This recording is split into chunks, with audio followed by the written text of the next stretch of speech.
آیا اور ایسے سوالات کرنا جن کی ضرورت ہی کوئی نہیں، بالکل ضرورت ہی نہیں، کوئی مطلب ہی نہیں، لیکن ہم لوگ وقت ضائع، یہ غفلت کی علامت، غفلت۔ اللہ والوں کی علامت کیا تھی؟ ایک بات انہوں نے زندگی میں لے لی، سیکھ لی، پھر ساری زندگی اسی پہ گزار دی۔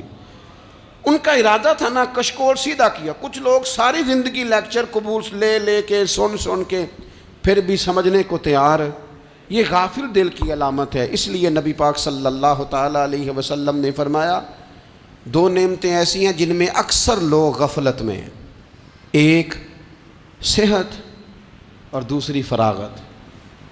لوگ بلا وجہ وقت ضائع کرتے ہیں۔ اللہ نے صحت دی ہے، کسی خیر کے کام میں لگائیں۔ اگر آپ کے پاس فارغ وقت ہے تو قرآن پاک کو یاد کریں، ترجمہ اور تفسیر سے پڑھیں، محبوب پاک علیہ السلام کی احادیث کو یاد کریں، اللہ والوں کی باتیں سنیں۔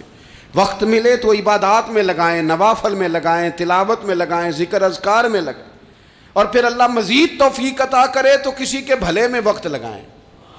گلی سے کوئی کانٹا اٹھائیں، کوئی روڑا اٹھائیں، کوئی کسی کی مدد کریں، لیکن یہ غافل ہونے کی علامت ہے کہ اپنے وقت کو ضائع کرنا۔ اور پھر اسی طرح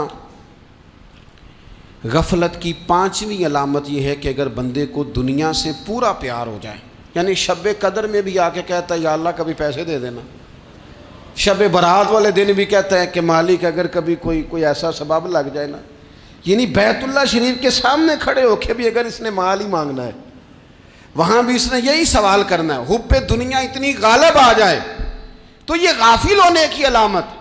دنیا ضرورت ہے، مقصد نہیں ہے، دنیا کی حاجت ہے، مقصد نہیں ہے، یہ مقصود نہیں۔ اور جب لوگ فقط دنیا کے مال کو، دولت کو، نبی پاک علیہ السلام نے فرمایا وہ لعنتی ہے جو درہم اور دینار کا بندہ بن گیا ہے، پیسوں کا بندہ بن گیا ہے، مل جائے تو خوش ہوتا ہے، نہ ملے تو تکلیف میں آ جاتا ہے۔ یہ غافل بندے کی علامت۔ مومن تو وہ ہوتا ہے کہ دولت رزق حلال ضرور کماتا ہے تاکہ کسی کے آگے ہاتھ نہ پھیلانا پڑے، کوشش ضرور کرتا ہے، پر دنیا کو جیب میں جگہ دیتا ہے، دل میں نہیں دیتا۔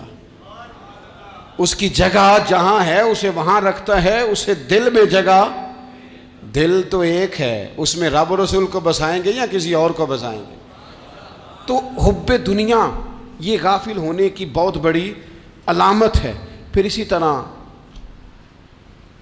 جو بندہ رب کریم کو جانتا نہیں نا، وہ بھی غافل ہو جاتا ہے۔ ایک تو جو یہ نہیں نہ جانتا کہ رب کریم سزا دے گا، وہ مجھے دیکھ رہا ہے، اسے نہ اونگ آتی ہے نہ نیند آتی ہے، جو اس کی معرفت نہیں رکھتا کہ میرا رب ہر وقت مجھے دیکھ رہا ہے، وہ بھی غافل ہو جاتا ہے۔ جسے پتہ ہونا کہ مجھے دیکھ رہا ہے وہ غافل نہیں ہوتا۔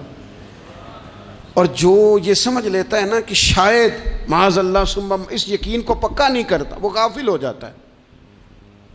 اور ایک جو یہ نہیں نہ جانتا کہ رب مہربان کتنا ہے، وہ بھی غافل ہو جاتا ہے۔ مجھے بتائیے سب سے زیادہ تو بندہ اس کے دروازے پہ جاتا ہے نا جو سب سے زیادہ مہربانی کرنے والا ہو، اس دروازے سے بندہ اٹھتا ہی نہیں۔ تو جس کو یہ یقین ہو جائے نا سب سے زیادہ کرم فرمانے والی ذات اللہ رسول کی ہے، وہ کبھی رب رسول سے غافل نہیں ہوتا، وہ کبھی اللہ رسول کا دروازہ چھوڑ کے نہیں جاتا، وہ کبھی کسی اور جگہ جا کے پناہ تلاش نہیں کرتا۔ جسے پتہ چل جائے نا وہ کریم کتنا ہے، مہربان کتنا ہے۔ ملا رومی رحمت اللہ علیہ فرماتے ہیں بہت بڑا مجرم تھا ایک بندہ، بہت بڑا گناہگار تھا، بت کو پوجتا تھا، تھک گیا، ساری رات بت کے سامنے کھڑا تھا، معاذ اللہ یا صنم یا صنم یا صنم کہتے، تھک گیا، نیند آ گئی، اونگ آ گئی۔ جب پوری طرح نیند آ گئی اور دماغ پہ نیند قبضہ کرنے لگی تو اس کے منہ سے نکل گیا، صنم صنم کہہ رہا تھا نا، نکل گیا یا صمد، او بے نیاز مالک۔ رب کریم نے فرشتوں سے فرمایا دوڑ کے جاؤ، جو کہتا ہے اسے دے دو۔ فرشتے کہنے لگے مالک وہ تو بت کو پکار رہا تھا، اس نے تو غلطی سے نام لیا ہے۔ فرمایا مجھے نہیں پتا، لیکن دیکھو نا اس نے مجھے پکارا تو ہے نا، کتنی دیر سے جھوٹے کو پکار رہا تھا، اس کا معاملہ حل نہیں ہوا، اب اگر سچے کو پکارنے پہ بھی حل نہ ہوا تو فرق کیا رہ جائے گا؟ دے دو جو مانگتا ہے، دے دو۔ میرے دوست گھر پتہ چل جائے وہ کریم کتنا ہے، وہ مہربان کتنا ہے۔ میرے رسول پاک علیہ الصلوۃ والسلام نے تو فرمایا تیری آنکھ سے اگر اس کے خوف سے اتنا آنسو بھی نکل گیا جتنا مچھر کا پر ہوتا ہے، تو جس طرح بھینس کے تھنوں سے نکلا ہوا دودھ واپس تھنوں میں نہیں نہ جاتا، جو اتنا بھی روئے نہ روئے اللہ کے خوف سے، وہ بندہ دوزخ میں نہیں جائے گا۔ تھوڑی دیر کے لیے ڈر جائے اپنے رب سے، آئے تو صحیح۔ عدم معرفت غفلت پیدا کرتی ہے، تو آ تو صحیح، وہ تو کریم ہی بڑا ہے، وہ تو مہربان ہی بڑا ہے۔ حضرت زنیرہ رضی اللہ تعالی عنہ حضور کی صحابیاں ہیں۔ ایام جو مکے کے تھے مسلمانوں پر بڑی آزمائش کے تھے، انہیں بڑا مارا کفار نے، اتنا مارا کہ ان کی بینائی چلی گئی، نظر آنا بند ہو گیا۔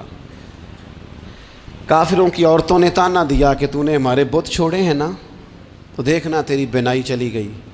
تو جناب زنیرہ اللہ پہ بھروسہ، توکل، معرفت الہی کا جذبہ، اٹھ کے کھڑی ہو کہنے لگی چپ کرو، تمہارے جھوٹے بت کیا کر سکتے ہیں، میرا رب چاہے تو صبح جب میں اٹھوں تو میری آنکھیں روشن ہو، اگر کریم کرم کر دے۔ لوگ کہتے ہیں واقعی ایسا ہوا، جب وہ سویرے اٹھیں تو اللہ نے ان کی روشنی واپس کر دی تھی۔